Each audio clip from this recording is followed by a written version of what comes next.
Hi friends, இன்றைக்கி தக்காளி சாதம் பண்ண போகிறோம். ஃபேவரேட்டு. இது உங்களுக்கெல்லாம் பிடிக்காமல் இருந்தால் கூட இதில் செஞ்சு எதுவுமே ஃபெயிலியர் ஆனதில்லை அப்படின்னு ஒரு சென்டிமெண்ட் எனக்கு. அதனால் விடாமல் வச்சுருக்கேன். ரெண்டாவது இதில் ஒரு இது என்னென்னா, காது வச்சது வாங்கினோம்னா அந்த சட்டி காது விழுந்துடும். சில்வராக இருந்தாலும் சரி, அலுமினியமாக இருந்தாலும் சரி, இரும்பில் தான் நிற்கும். இதில் விழுந்துட்டுனா அதை யூஸ் பண்ண முடியாது. ஓட்டையாக இருக்கும். விளக்கும் போதெல்லாம் கையை கிழிக்கும். இது மாதிரி காது வைக்காது வாங்கிட்டா அது பாட்டுக்கு வருஷ கணக்காக கிடக்கும். கடலெண்ணெய் ஊற்றிருக்கேன். கடலெண்ணெய் நல்லா காயிட்டும். எண்ணெய் காஞ்சோடனே கடுகு ஒரு ஸ்பூன் போட்டுக்கிறோம். பெருஞ்சீரகம் கொஞ்சம் போட்டுக்கிறோம். சீரகம் போட்டுக்கிறோம். உளுத்தம்பருப்பு போடலை. பொரியட்டும். பூண்டு போட்டுக்கிறோம். இஞ்சி கொஞ்சம் சீவி வச்சுருக்கேன். ஆனால் இப்போ போடலை, கசக்கும்.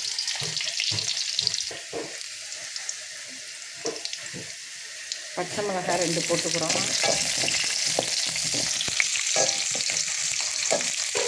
இப்படிதான் எடுக்க சொல்கிறாங்க யூடியூப் வீடியோ. புதுசாக நமக்கு தெரிஞ்சதுக்கப்புறம் தான் போட்டுட்டு வெங்காயத்தை போட்டுக்கிறோம். பெரிய வெங்காயம் பெருசாக இருக்குது, அதனால் ஒன்று போட்டிருக்கேன். இதுலேயும் இஞ்சி போட்டுக்கலாம்.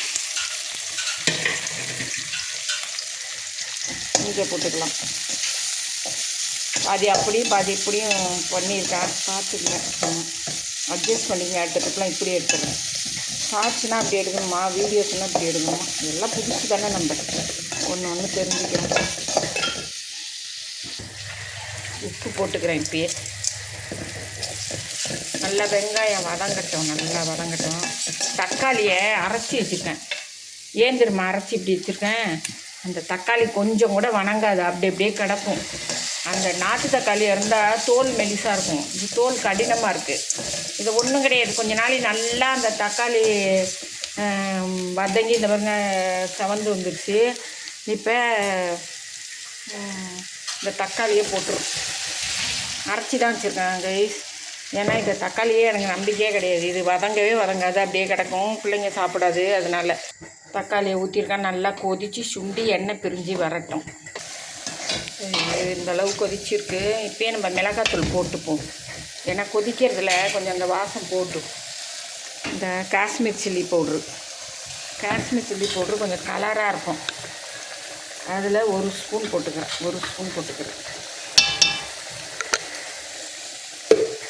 மல்லித்தூள் எடுத்துப்பேன். மல்லித்தூள் 1 ஸ்பூன் போட்டிருக்கேன். 1 ஸ்பூன் காஷ்மீர் சில்லி பொடி போட்டிருக்கேன்.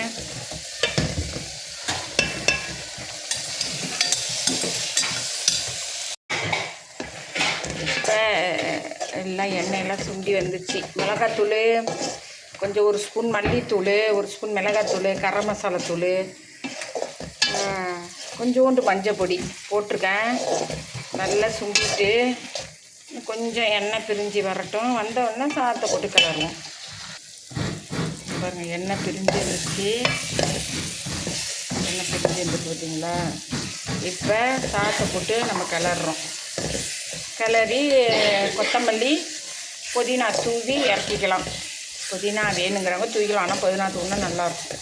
இப்போ வேலாட்டம் வந்துச்சு பார்த்தீங்களா? ஒன்றும் வேஸ்ட்டாக வரும். இப்போ சாதத்தை குட்டி நம்ம கிளறி இறக்கிக்கணும். சாப்பிடுங்க. சர்வ் பண்ண தெரிலங்கிறாங்க, அதனால் நீங்கள் சாப்பிடுங்க. சூப்பராக இருக்குது. சத்யா, சாப்பிட்டு எப்படி இருக்குது? சூப்பராக இருக்குது. சவுண்டு மட்டும்தான் கேட்குறேன்.